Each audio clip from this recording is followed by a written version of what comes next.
And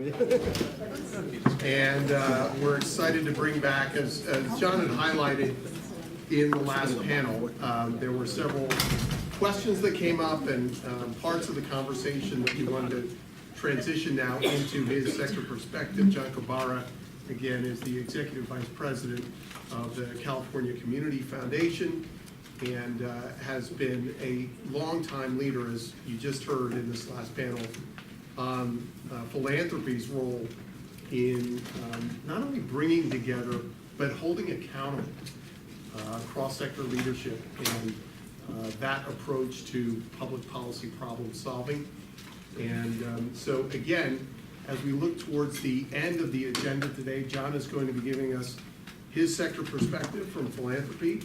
We will then move into a group discussion. And again, I hope you had some notes from this last breakout that we had to think about considerations. Actually, some people were giving me some great ideas, roles that we can be playing here at the Graduate Policy School in supporting in this work. And then again, we will gather downhill at Casa Escobar for a great time of networking and conversation. And so without any further ado, please join me in welcoming Chuck Kobara. Thank you.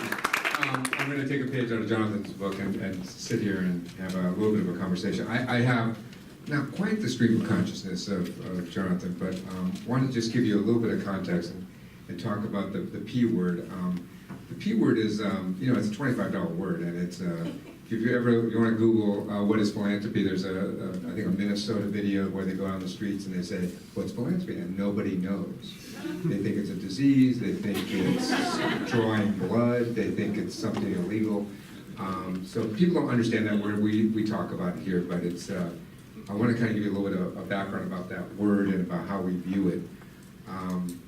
But I think, let me just say a couple things. I got out of, went to UCLA, USC, so I went to a lot of schools, but I got out and I went to, did this thing, another fellowship called Kobara Fellowship. And I'll mention this because the Kobara Fellowship, we have other grants here from Kobara, but it was based on the medical internship model. It was founded 75 years ago by Van Dyne Dodge and a guy named Don Fletcher, who I met and worked with Don Fletcher. But anyway, the medical internship model was about how do you understand the world that we live in from every residential perspective as a medical doctor, if you will, the body politic. So you would take an internship and assignment in labor, in business, in community, in communications, in politics, in government, and in labor, and you would have those internships, and if you're a Republican, then you would work for Democrats. And if you're a Muslim, you would work for the Jewish folks. And they would turn you around, and it's a very stressful assignment. And so when I went through that program, which was 9 months, more than full-time, 7 days a week, and survive that process, you have to come out and just go, cross-sector, what are you talking about? Everything's cross-sector. Everything is cross-sector, so it's not a choice. We don't make a choice for cross-sector. It's all cross-sector. It's just that we're not in it, or we're not choosing to be in it. And so I want to tell you that and now this is my 44th year in Los Angeles, working in Los Angeles, and I'll just tell you a little bit about myself, not quite as colorful as Jonathan, but I ended up starting my career, this is my 18th paid gig in Los Angeles. And so I started working in maximum security institutions for the California Youth Authority. I was a counselor for juvenile felons in a diagnostic center in Northern California called the Marshall Unit. And I spent 3.5 years there doing that, and it changed my life about everything. Because I looked at young men who were going to basically spend the rest of their lives in jail. And their warehouse in this thing, and now it's 50 times worse than it was then.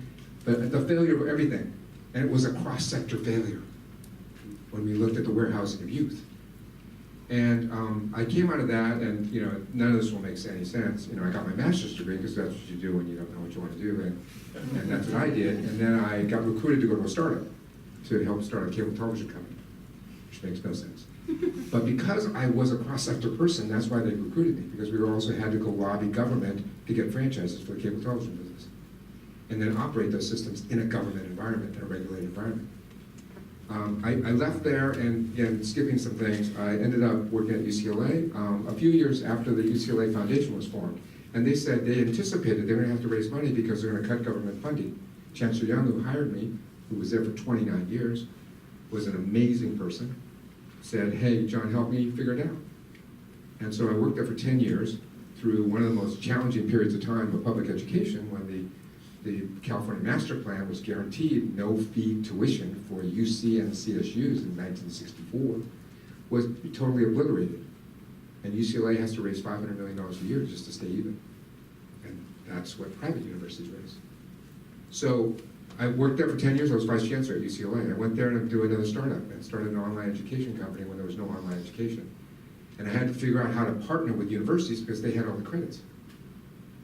And I did that for 7.5 years, and then I ran nonprofits, and I ended up working at the California Community Foundation. This is my 11th year on staff. I tell you that not to impress you, because it's not very impressive, it's just interesting. It's eclectic. I like to say I'm eclectic. My wife says I have no attention span. But I mean, we all have different perspectives on this stuff. But what it does is give me an appreciation working in every sector, having different kinds of situations, working for boards, being on boards, working for crazy founders, working for amazing leaders, but always trying to align with mission and leadership, because mission and leadership are everything. If you don't align, I love the thing you said today. Think of something you care about, and put a flag on that thing and go. Because and if you don't work with people that care about something, it's just not worth it. It's just not worth it. And if you don't know what you care about, then figure it out. Because it's very discouraging to be around people that go, I don't know, it could be a good job. It's not a job. This is a lifestyle we're talking about. Cross-sector stuff, whatever we want to call it. So, philanthropy is a really fascinating thing. I mean, you have an American invention, if you will. Philanthropy's always been in the world of religion and so forth, but in terms of, whether you look at Carnegie and when he wrote The Gospel of Wealth, and Rockefeller started the foundation hiring a staff way before there were tax deductions in 1921. CCF founded in 1950, and way before tax deductions. Philanthropy's been around for a long time in this country. And now you have this proliferation of foundations, donor-advised funds. I was quoted the other day, and I said, someone said, what's philanthropy, John? And I said, it's the fragrant exhaust of capitalism. And they said, oh, is that good? And I said, I don't know, but that's what it is. It smells nice. It really smells nice. But it's only the exhaust of capitalism. And it's important. It's an output, but it isn't everything. And when you're talking about 3,000 foundations in LA County today, so we did a study called the Generosity Gap. I had this study in my mind for years and years and years, and finally got UCLA to agree to do the study. And basically what they did is they took all 4 million of the IRS filings that were done by individuals for 5 years and crunched them and looked at charitable giving. Where does the money go? Who gets it? What sectors does it go to in terms of the nonprofit world? And what we found was very, very disturbing. This was just post-recession. It went through 2014, so there's been a lot of upswing since then, at least in the markets. And what we found was that giving by individuals to any charitable entity by LA County residents, right, not corporations and not foundations, we're not talking about that, dropped $1.1 billion a year, post-recession to 2014. It's come back maybe half that, so it's $600 million a year down from 2006. So people are giving less. And who's giving less? Everybody. The super rich, the poor. Poor are actually giving more as a percentage of income. So we did a study, Inglewood versus Malibu, and Inglewood gives 50% more after you take out religion. So Malibu people, 50% less than Inglewood people. But anyway, that's a different story. But in terms of generosity, you have the inequity was just in our face, right? During the same time period, you had the revenues, the median revenues of nonprofits, 36,000 registered nonprofits in LA County, 36,000, not including schools and churches. By the way, that number has increased beyond what 2006. There was a downturn in nonprofits, and now there's more than there were in 2006. So less money coming into LA, out of LA residents, $600 million a year, and more nonprofits, because everybody's optimistic. And the median revenues of nonprofits in LA County during this time period declined 50%. So I'm not talking about all the big ones, because you take a Pepperdine or You take LACMA, we're not talking about that, we're talking about the median. So more nonprofits, fewer dollars, but revenues declining really amongst the medium-sized nonprofits, if you will, okay? It's a horrible environment. This is the same time period you have the safety net and government going through devolution. You have massive devolution of the safety net. So when you start to look at the problems and you start looking at the challenges from a philanthropic standpoint, from where should people give, right? We got to really get focused. Because just random acts of progress make no sense. That's just unhelpful and actually very distracting. We have 3,000 foundations in LA County. By the way, we are the largest exporter of philanthropy in the United States. So more philanthropic dollars go outside of LA County than go to your hometown. Way more than Chicago, New York, Philadelphia, even Detroit. So LA is an exporter. Why? Because we have 88 cities. Because we have 89 school districts. Because the mayor doesn't run the school district, and it's very complicated. So the Gates Foundation has never made a sizable grant. I always get in arguments with Gates people, and they go, well, I guess you're right. They've never made a grant here because it's too complicated. Who are we going to give it to? Who's in charge? So LA's got some real challenges. And this is our, as my boss says, this is our imperfect paradise. This is our piece of dirt. This is what we have focused our work on.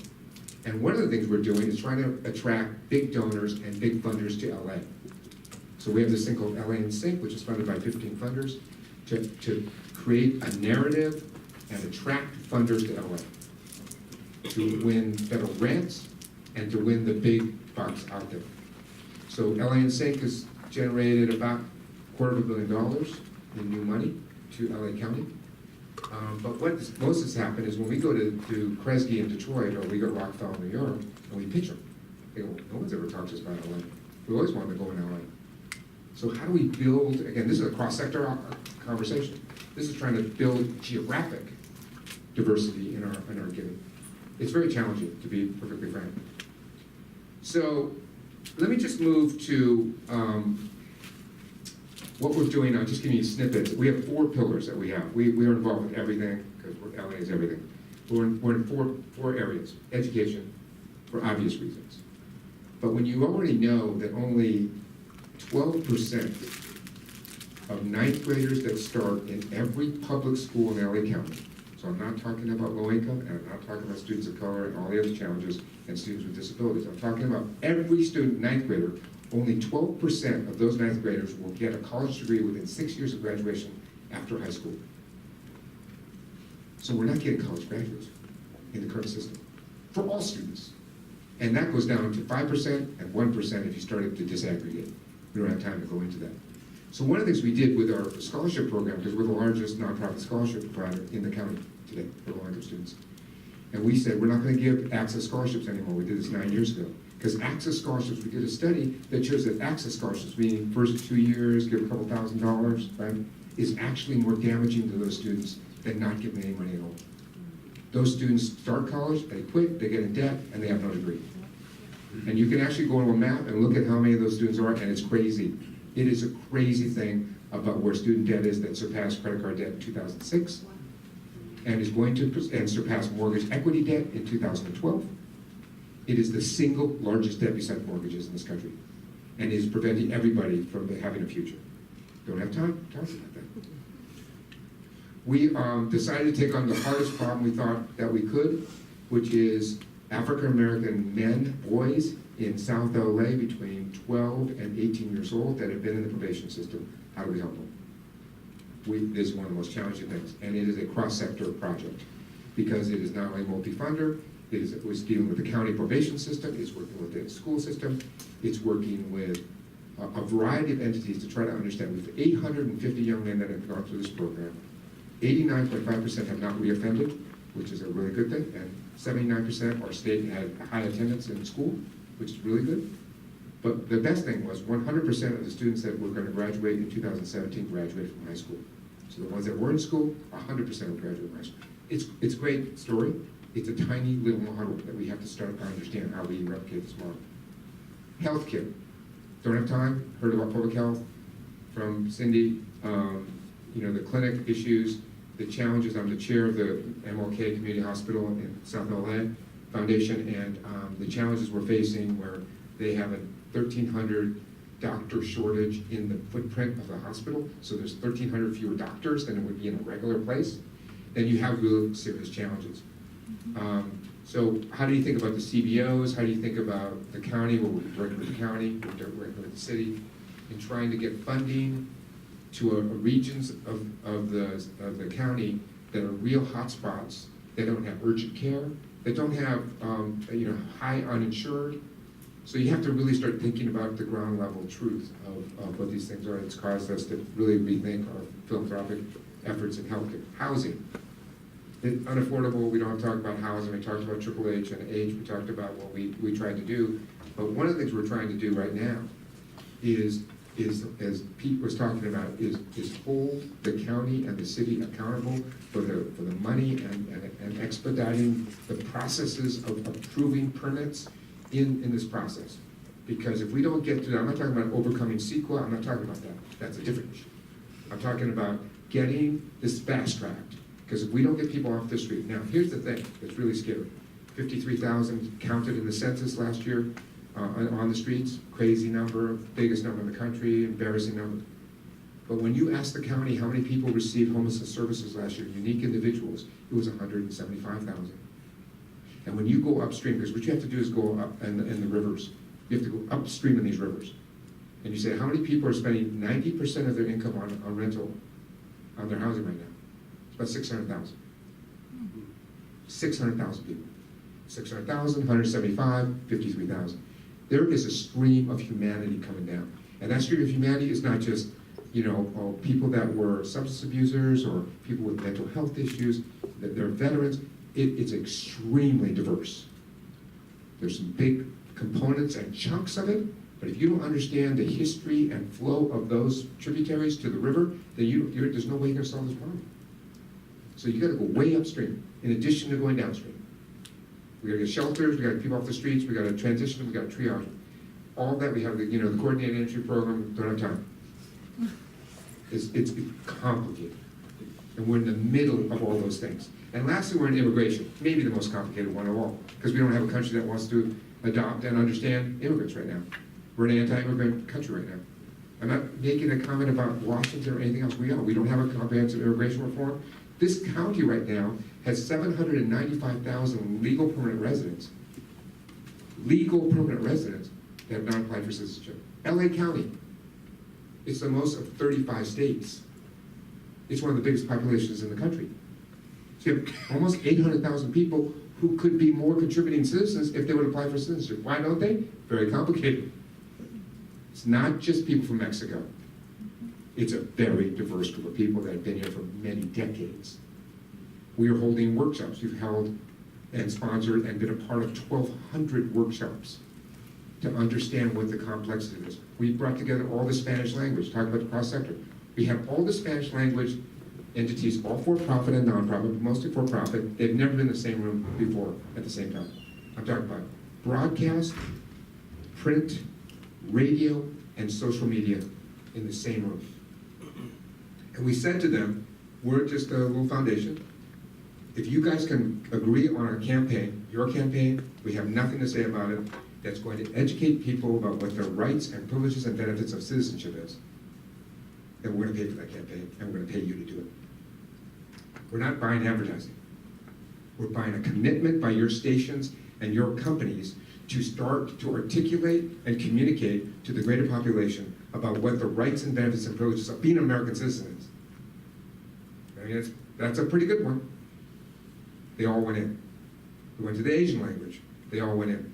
So they're building campaigns, flows of information, not just on a particular day, but building an institutional commitment to start to communicate to their audiences. We think that's important. It's a long-term strategy. But on immigration, last thing I'll just say about immigration, because man, immigration, there's so much to it right now. Because you have the DACA thing, the Dreamers, you have the separation of children, you have hundreds and hundreds of children that are in that situation. We have the legal permanent resident citizenship issue, and we have the undocumented, which between 1.1 and 1.2 million in LA County, the biggest in the United States. So now we're bringing funders from all over the country, and by the way, all over the world. We're getting global philanthropy involved in LA because they want to see what happens here. They're interested in what's going on. So our funds for everything from the Justice Fund that was doing the deportation defense to advancing the citizenship rights is now super cross-sectoral, right, in what we're doing. Now we have 65 full-time staff. It's huge in the foundation world. Those four things, that's like 150,000 people doing that. And we do other things. We do many other things. I'm not bragging about that, I'm just saying we're fairly efficient in what we're trying to do because it's about getting the money out. It's not about paying ourselves and building up a big staff and a big endowment.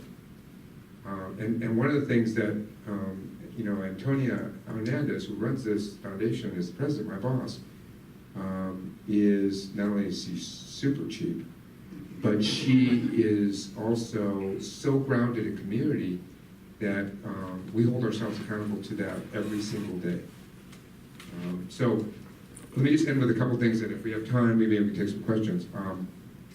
So one of the things we're doing with donors, to go back to the question really about connecting people with what we're doing, but what they want to do. And I'm just telling you, people are lost. I don't mean that as a criticism. They don't know what to do. And they're looking for easy things. And so they say words. And what we do in the Passion Diagnostic is we just let people talk. And it's fascinating what people say, because they're just saying words. And they'll say, I want to change the world, and I want to fix education. I want to fix public education. This is one I had just had. Oh, that would be great. I'm thinking, you're never going to do that. But anyway, so how are you going to do that with your $500,000 a year, Well, I mean, somebody's got to do something. And they start saying all these things. And I said, so your kids went to public education? Of course not. Well, how do you know about public education? I've been reading about it in the LA Times. And I said, wow, that's really informative. And we take them, we just listen to them. It's a non-judgmental thing. That's what the Passion Diagnostic is all about. Because they're going to heal themselves. They know they're not saying anything. So we invited all these donors to talk about immigration, and nobody wanted to come. We said, we're going to give you tickets to Hamilton. And they went, and these are people who could buy the whole house. And it's crazy. They come to the Hamilton dinner. And we put at every single one of their tables a dreamer, an undocumented student. They had never met an undocumented student, so-called dreamer. And we had everybody introduce themselves and say, hey, talk about your immigration story. And then we'll conversation, then it comes to the student and says, well, I'm undocumented, and I go to USC, and I want to be a doctor. But I'm not sure I can ever do that because they won't let me get a license. That was a radical change for those people, right?